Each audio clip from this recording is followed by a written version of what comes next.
And now I'm incredibly excited to welcome scholar Jason Stanley.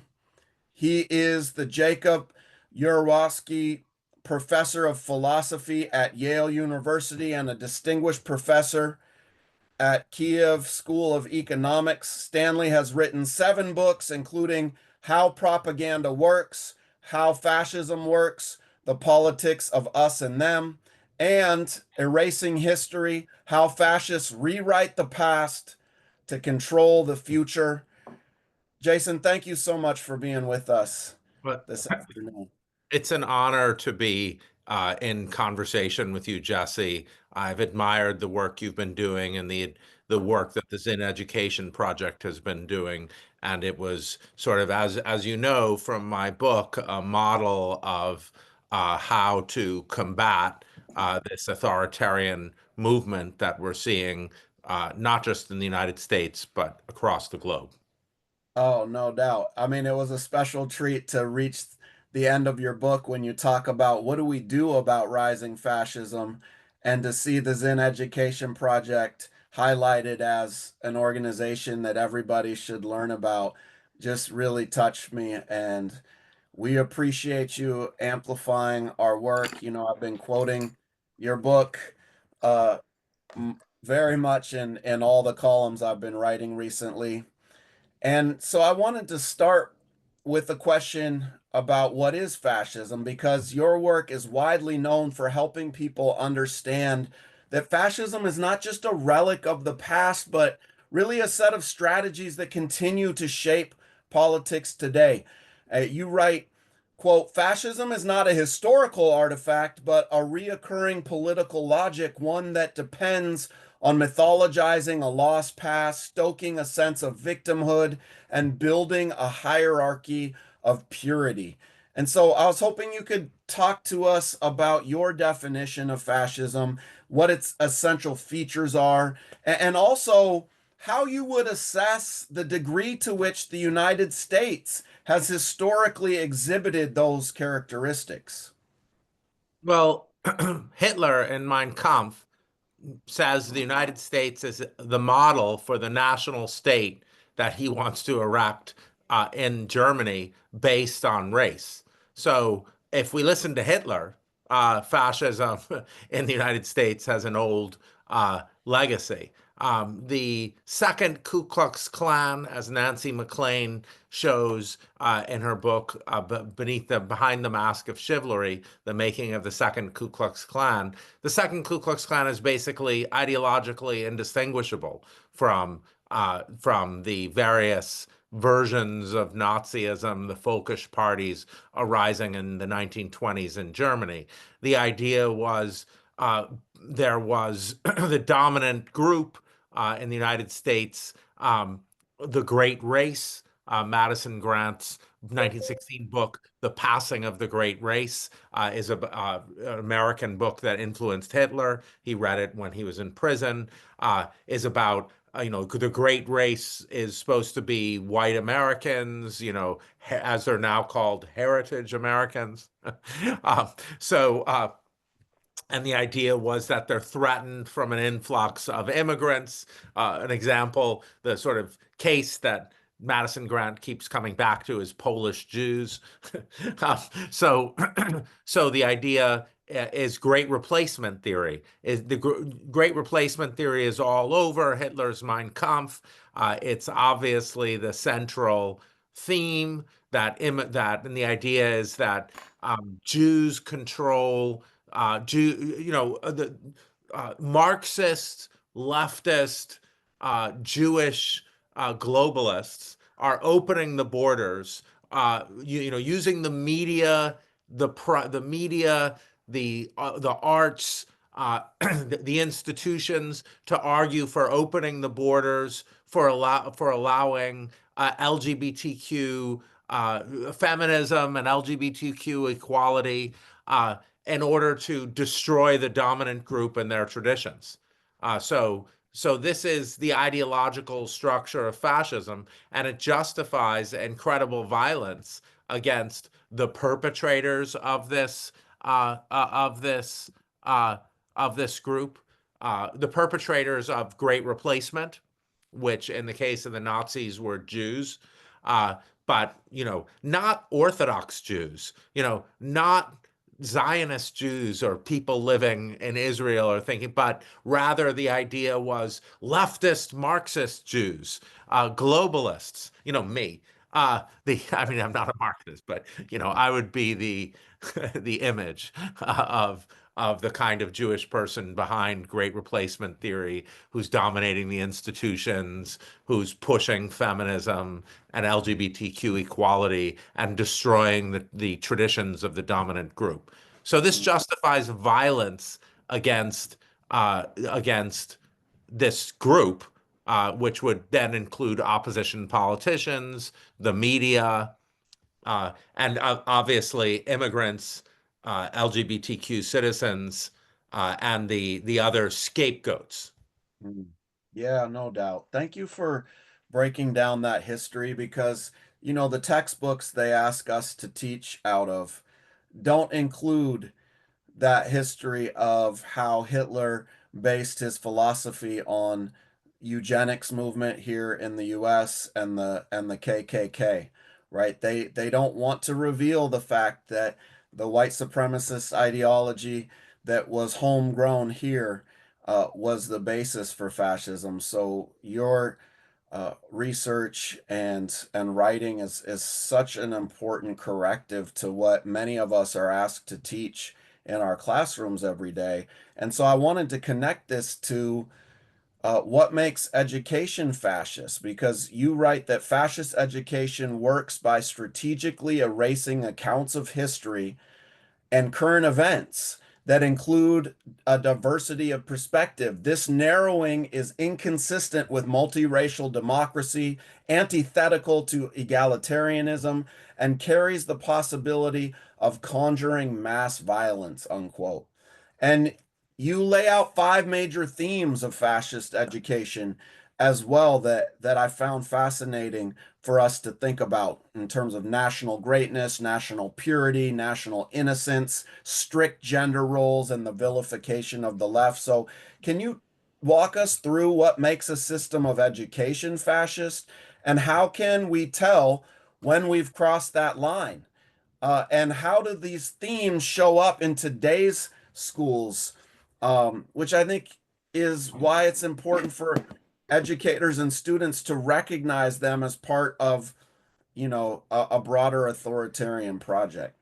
Yeah, if you just like, imagine in your head a cartoonish version of, an authoritarian state run by a leader. Well, I should add that the difference between American fascism, which was, in the Black intellectual tradition, it's always been theorized. Jim Crow has always been theorized as fascism. So, but in European fascism, there's usually in the mid-century European movements, there's been a demagogic leader who is kind of creates a cult of personality. So, if you want to look for a more characteristically European form, you would expect like a demagogic leader who takes over like a main political party and makes that main political party just about him. And so that wasn't the structure of Jim Crow. The structure of Jim Crow was a racial hierarchy. But if you've got like a situation like Putin's Russia, a personalist version of this, that looks much more like Nazi Germany. And you can fill examples in as you will from other contemporary countries of cults of the leaders around taking over a major party. Now, if one when I describe fascist education, uh, even following your right, your if you look at my description of fascist education and erasing history, you'll see that it bears suspicious similarities to what we already have. So, and this is one thing that is you see in the secondary literature on Nazism, that the Weimar Republic already had it already claimed that Germany was the greatest nation ever, and Germany had a good claim. I mean, Germany's university system was the best university system. The Weimar Republic had the culture in the 1920s in Germany, the science, the scientific achievements. Harvard University is the Humboldt University of its time, or Yale University. So, Germany and German education, and what you see in some of the books behind me on not on German education, Nazi education before, was that they didn't have to radically transform things because the textbooks already said Germany was the greatest nation on earth. The textbooks already said Germany was the height of civilization.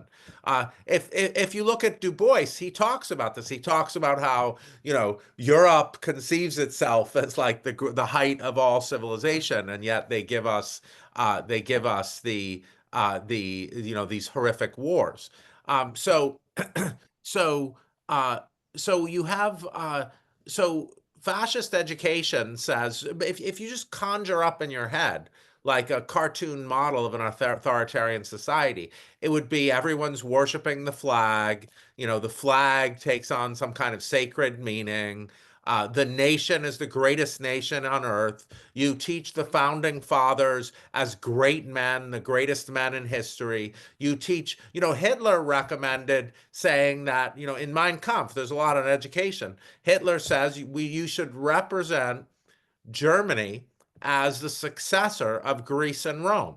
So if you look at your textbooks and they say, oh, your country is the successor of Roman democracy, Greek and Roman, of Greece and Rome, and the founders of your country are the inheritors of this tradition. This was what Hitler recommended from German education. So this kind of glorification of the nation, this kind of inflated self-importance, and the idea what Hitler says in Mein Kampf is, the exact quote is something like, German education has lost the art of picking great men of the nation, to exemplify the nation's greatness. So the idea is education would take the form of like listing great men of the nation, representing the nation as the successor of Greece and Rome, saying it's the greatest nation on earth, taking its symbols like the flag and giving them a kind of holy, sacred status, eliminating non-dominant perspectives. So now we go, I think you can't really talk about uh, fascist education without talking about democratic education. Um, but because democratic education requires everybody's perspective, because you know the dominant you can't incorporate other perspectives unless you know about them, and so you don't move to a multicultural democracy by just relying on the dominant group knowing its own perspective. They can outvote everyone, so you have to influence their votes by having them know the perspectives of other people. Um, so fascist education gets rid of that and thereby represents people who are not in the dominant group as threats to the nation. Yeah. Yeah, that's so crucial. And I especially appreciate the way you describe how fascist education in Germany didn't have to be a complete rupture with the past, how it could take what already existed to its logical conclusion and emphasize the greatness of the nation above everyone else just to a heightened degree. And how we're seeing that reoccur is really uh striking at this moment. Um, and I wanted to drill down on that a little bit more to think about why fascists fear teachers so much. Because you argue that, quote, virtually every advancement that society has made towards greater equality began with educators. This is why fascists attack teachers. So if you could expand on that and talk to us about why educators pose such a threat to authoritarian regimes, and what does this tell us about the current wave of attacks on teachers? You know, I think the Washington Post did a study that showed 160 educators had been fired or pushed out of schools around the country for teaching about race or gender. And this was back in 2022. So we know it's a lot more since then. And I think you know, UCLA has put out a study that shows now almost half of all students in the US go to a school where their teacher is under these educational gag orders that restrict them from teaching about race or gender. Mm. Yeah. So this is a global fight. That's one thing you've got to see. So it's not it's not all these strategies. I'm a patriotic American. I'd like to see that I would like it for to be the case that, you know, our authoritarianism is special and fancy in some way, but sadly it's not. It's a boring paint by numbers authoritarianism. So if you look at Hungarian schools, they're filled with just nationalist claptrap and you know, it's I'm mostly embarrassed that we seem to be influenced by, like tiny European backwaters like Hungary. So if you look at what happened in Hungary, um, they took Imre Kertész off the uh, core curriculum of the schools. He's the only Hungarian uh, Nobel Prize winner. He's in literature post-war. He's Jewish Holocaust survivor who brings to bear the perspective of Jewish Hungarian Jews. Uh, they removed his work, the only Nobel Prize winner, because so you think about removing Nobel Prize winners in literature from curricula who tell you about minority perspectives in that country. And then they replaced Imre Kertész with two very minor anti-Semitic writers from the 1920s that whose work has never made it out of Hungary. And now in Hungarian schools, you learn all this kind of junk, nationalist junk. So, that's just it really helps just to have in your mind, just like a comic book that you might read in fifth grade of an authoritarian country. That's what they're trying to do here. Like the teachers just tell you how great the country is, how great the leader is. The teachers just tell you, if they do any criticism of the country, then they risk being fired. There's authoritarianism is a culture of fear and intimidation, so they encourage you to turn people in all the time. You know this from all the books on authoritarianism you've read.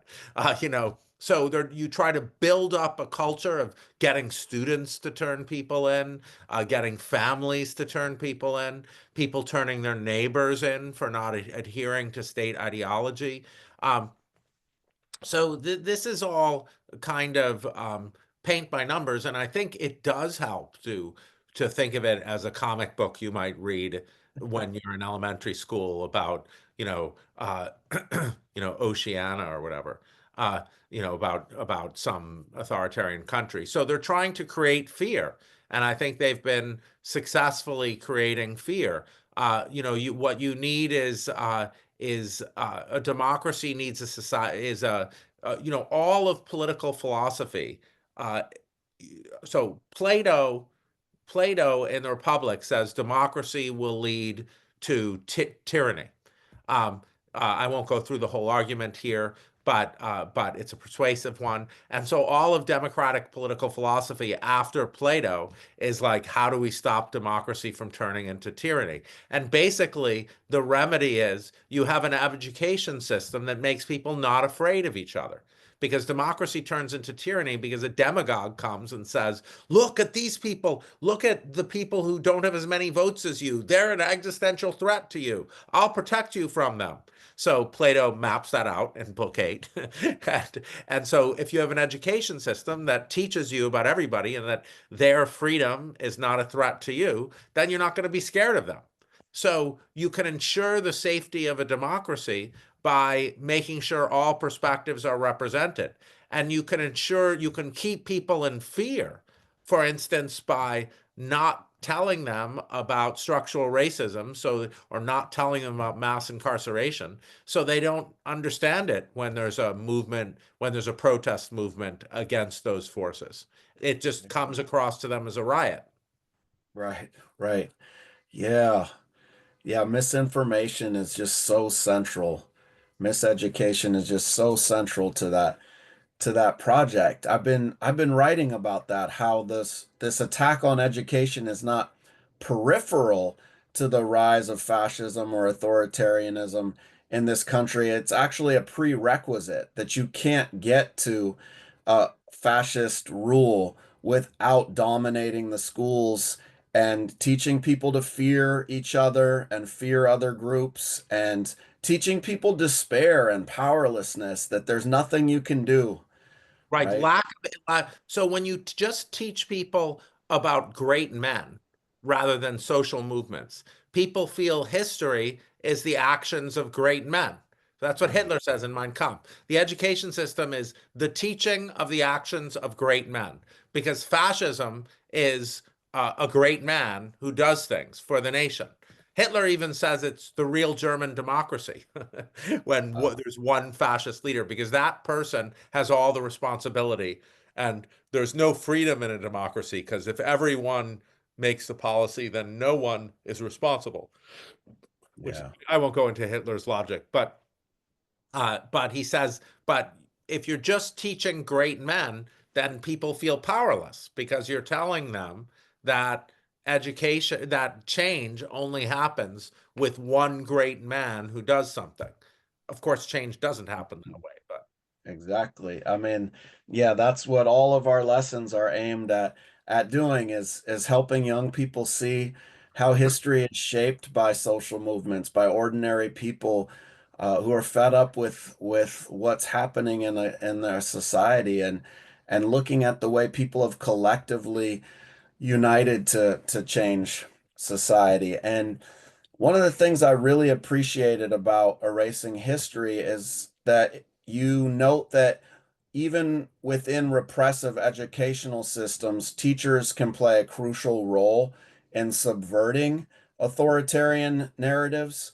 And you write, quote, "Black teachers in segregated schools often taught students material and ideas outside the state curriculum, planting seeds of critical thought and resistance, even within a system designed to suppress them," unquote. And so, last week we got to host the directors of the Black Jarvis, Teacher Archive. you Harvard, Yeah. you hosted my friends Jarvis Gibbons and Imani Perry, whom I Yes. discussed in that chapter. And Jarvis and I have been texting. He's in London, but we've been, he's a big influence on me. His work on Carter G. Woodson, obviously, our discussions my discussions with Jarvis Gibbons, Professor Gibbons, over the years have been very influential on me. And the Black Teacher Archive, which I discuss alongside the Zinn Education Project in the final chapter of my book, is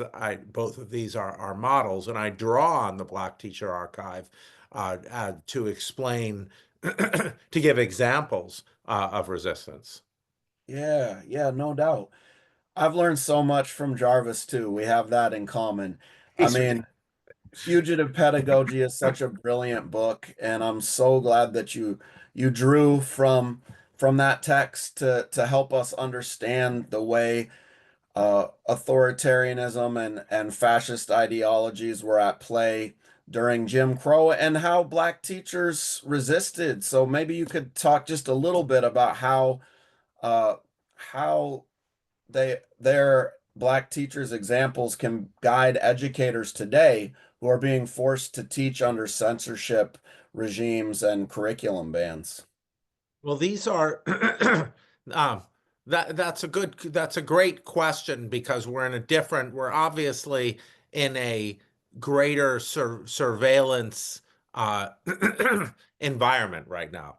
So Black teachers had the Obviously Jim Crow was a horrifying situation, but they didn't have video cameras, and they were in segregated schools, so they had less fear of being reported. Now we're in a kind of, again, go back to the comic book, we're in a situation where everyone's being encouraged to turn each other in. So there are online forms to turn your professors in states like Tennessee, for teaching critical race theory. So we're in a different kind of threat situation now as we move into this total surveillance state. Uh, so, but you know, the black teachers preserved the histories of slave rebellions, the agency of black Americans. They preserved the histories that counteracted the sort of uh, the toxic white supremacist ideology about the end of Reconstruction, that it was because of corrupt politicians, that the sort of things that Du Bois's Black Reconstruction sort of collects. That the idea that Black Americans didn't free themselves, that quote that Du Bois gives of like Black Americans are the only group in human history that were freed without lifting a finger to free themselves. So Black teachers kept that record. Uh, Recently I was in Hudson, Ohio, speaking at the Hudson Library, and I didn't know anything about Hudson, Ohio. And then as I got there, I realized it's where John Brown is from. So I did know some stuff about how textbooks represented John Brown. I remember what my textbook said about John Brown. They all said he was some crazy white dude.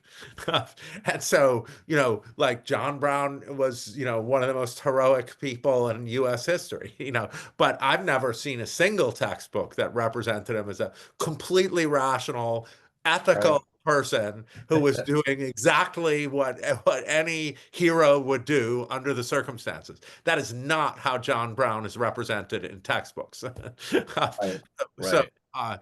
as the most heroic white man of the 19th century. Uh, so so fighting back against these misrepresentations, particularly granting not representing the agency of Black Americans in the freedom struggle. So, Yeah. as you said, Jesse, it's all about agency. Yeah. So, in fact, denazification, John Dewey's was very influential in denazification, and the West German denazification in the education system was all about granting agency to students. It was all about student-led curricula, student government, student journal, student newspapers, things like this. Agency, agency, agency. And that's what you saw Black teachers doing. Yeah. Yeah, no doubt. It's an inspiring legacy. And there's so much to learn from digging into that archive. And I'm glad you raised John Brown because I feel like one of the central arguments that we hear from what I call uncritical race theorists on attacking honest education, they say that we're all trying to shame white kids, and that's why social justice teachers got involved in education. We're just out here trying to teach them to hate themselves and their family. And I don't actually think that's what those uncritical race theorists actually fear. I think their real fear is that we're teaching them to embrace John Brown and to be proud of white people like the Grimke sisters who organized against slavery, or Howard Zinn, right? Who wasn't just a historian, but an activist and an organizer. So I think what they really fear is we're teaching a different tradition of white resistance that's about multiracial collaboration for social justice. Yeah, I mean, John Brown is the most terrifying person in I once saw Juan Carlos spoke at uh John Carlos spoke at Yale. He was one of the two black athletes who in with Tommy Smith who raised A his friend of mine, beautiful He's human great, being. isn't he brilliant? And so Yeah. one of the questions was, how come every representation of that omits Peter Norman, the Australian white sprinter who gets whose career was over, who never got to race again because he joined their protest. And Tommy Smith and John Carlos were his pallbearers at his funeral in Australia. Carlos said, "Well, he's like John Brown. He must be erased from history." That's right. That's right. That's exactly right. And that's what they're trying to do is erase any example of multiracial solidarity for anti-racist society. This Like has like been like like like when Du Bois talks about poor whites, the poor whites who refused to fight for on the side of the Civil War, on the side of the South.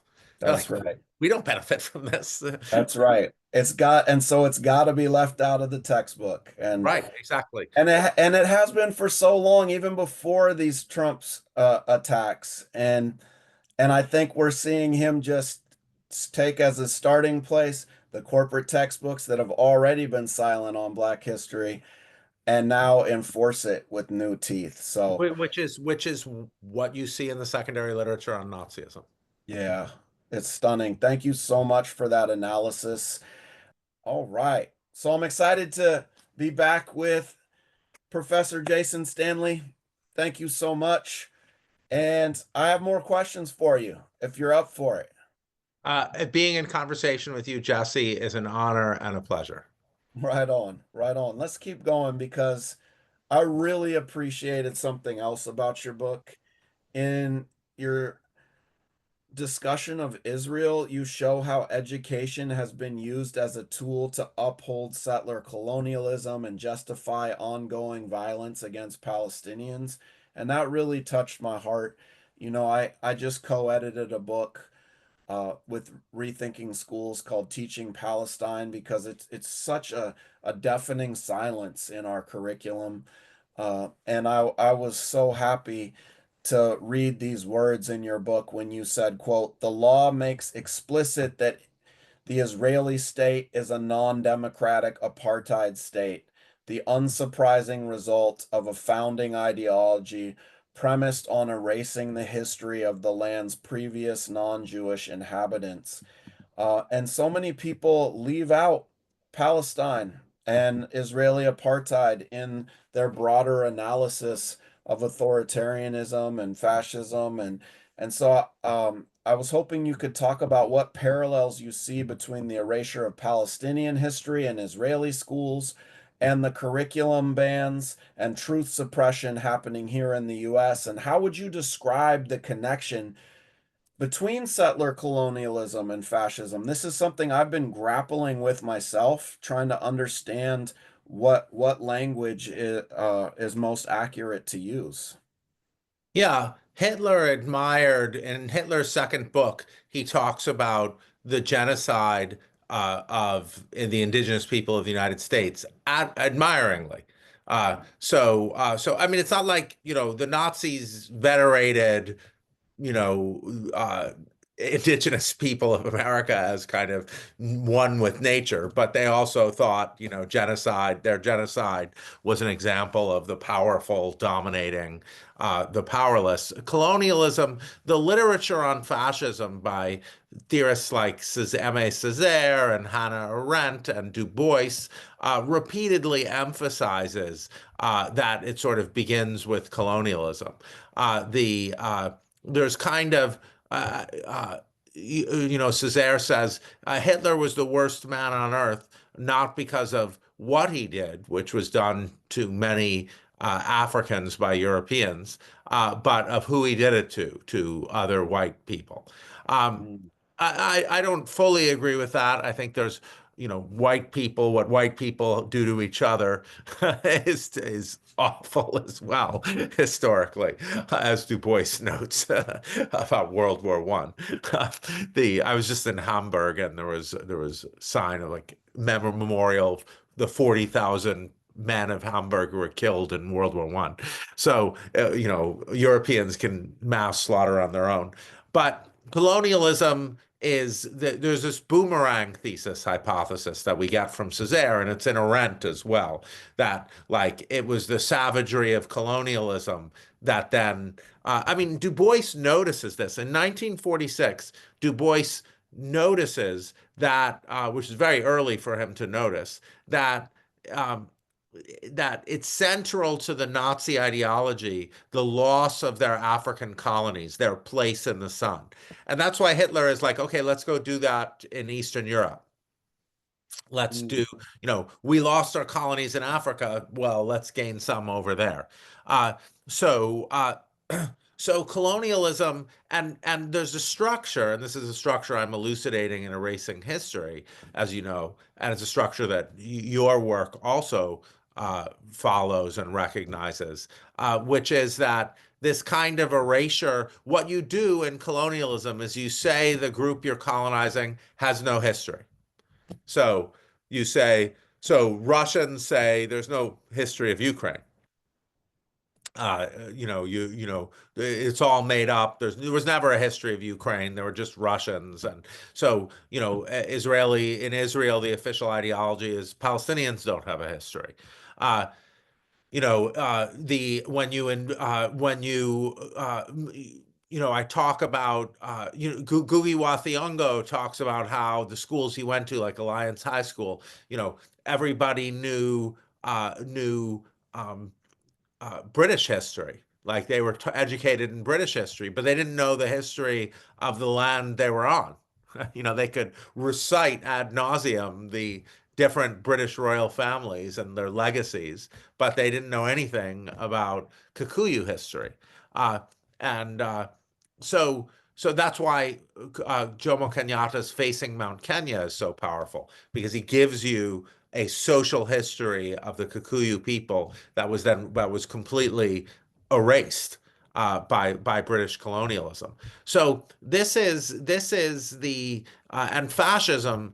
Fascism does this. Fascism is predicated on Hitler says there's three groups of people: the civilization creators, the civilization destroyers, those were the Jews, and those who are just like have no civilization and don't, those were like Slavs for him.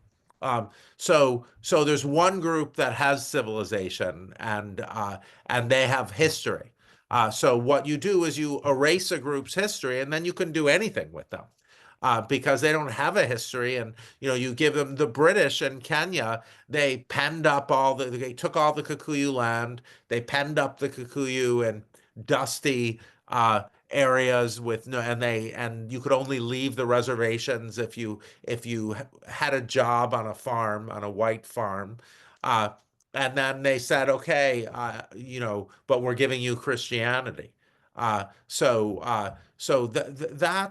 that's kind of the structure. Wow.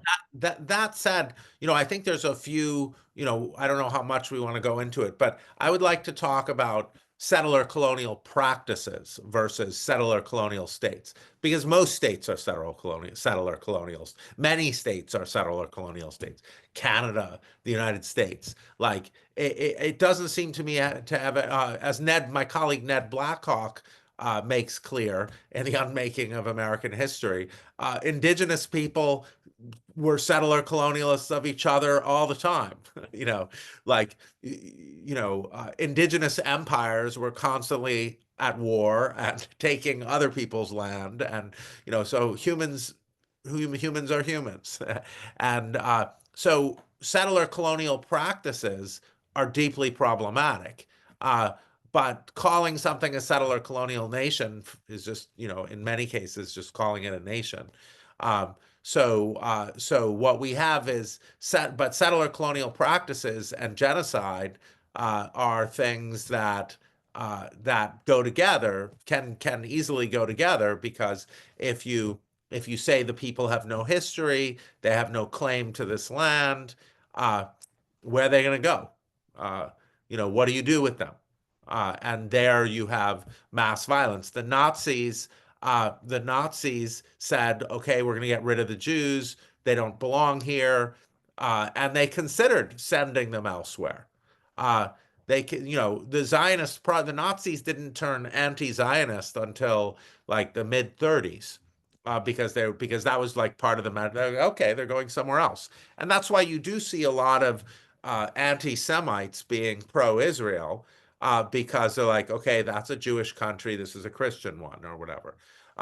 So yeah, you see a lot of the, Einstein, Arendt worried that Israel would one day become fascist because it was being based on ethno-nationalism.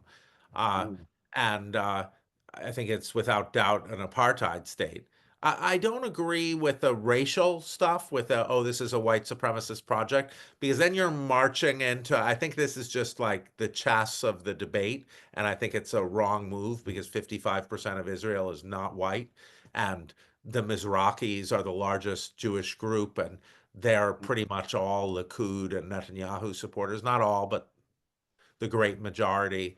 And the Ashkenazi Jews, the one white group, is 10 votes regularly majority against Likud. So I think the talk of white supremacy occludes things.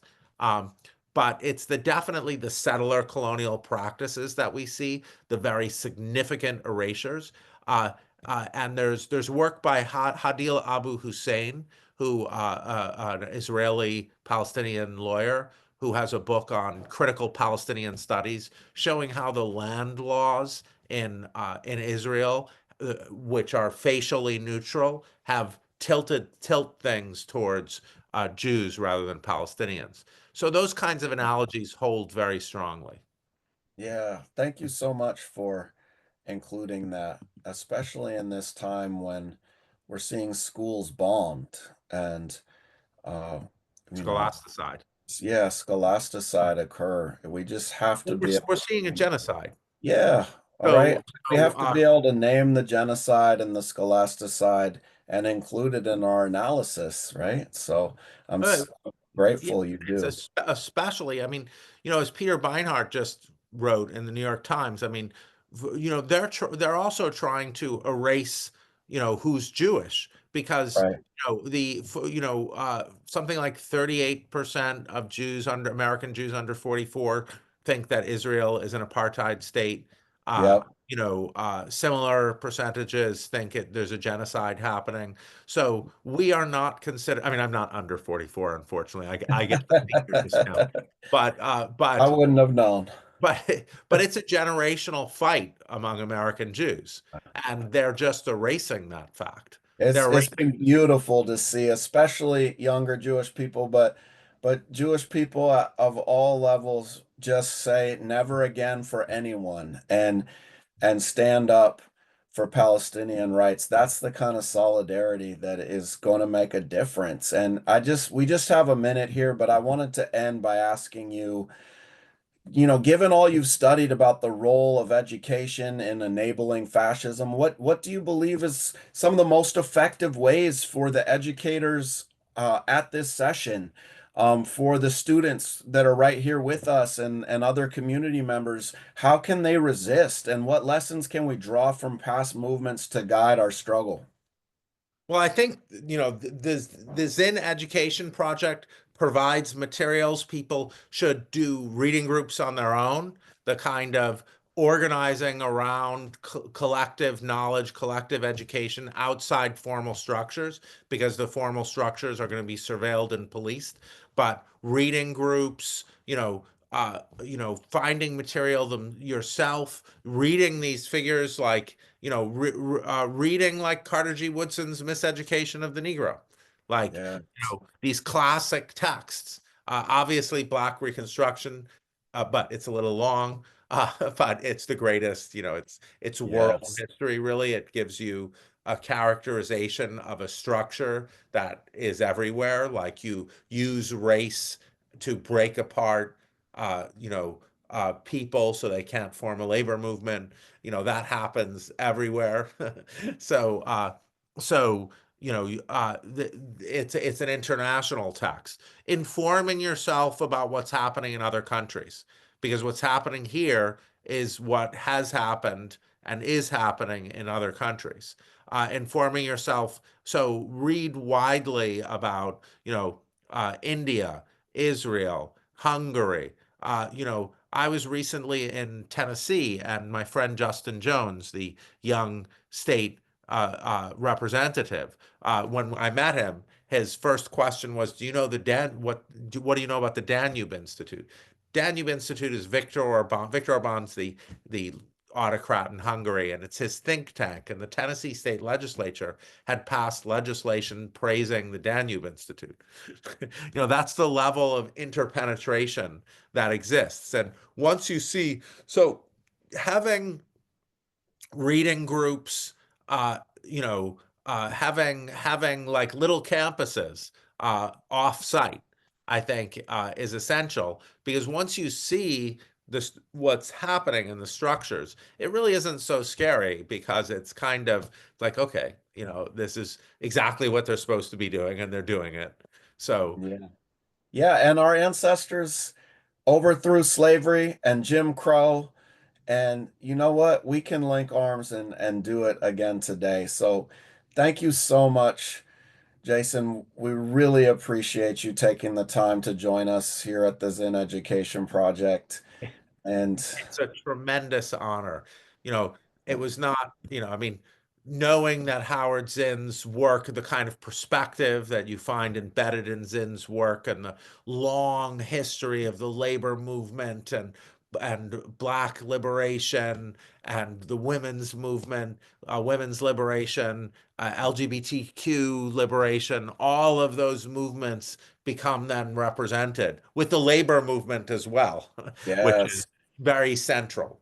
those are all the struggles we're trying to keep Exactly. alive and teach young people about. So thanks for being part of this movement. Please unmute yourself and or use the chat and share your thanks to Jason, please, and to each other for your commitment to learning a people's history. And also special shout out to Crystal Butler and Kenya Colbert for ASL interpretation. Give your thank yous now.